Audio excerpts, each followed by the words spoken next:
ناوی مامۆستا ڕزگار سلێمان محەممەد ڕێڤەبەریە کۆمیتا زمانی کوردیە باژارê Derباسiyê ji xwe piştî perwerdeya ku me hûn nîvek derbas bû li ser ji xwendekar û hin mamoste ya asta yekemîn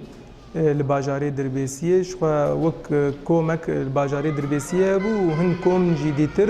li gundewarê wê jî hebûn. ji xwe piştî perwerde bi dawî bikin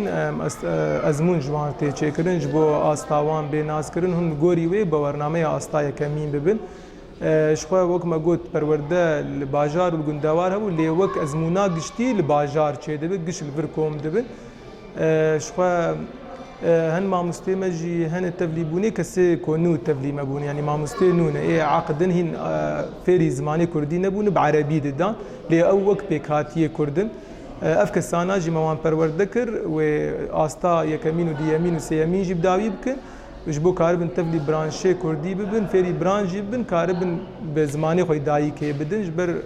yanî her pêkhateyek wekû dizanin bi zimanê xwe wê bidin.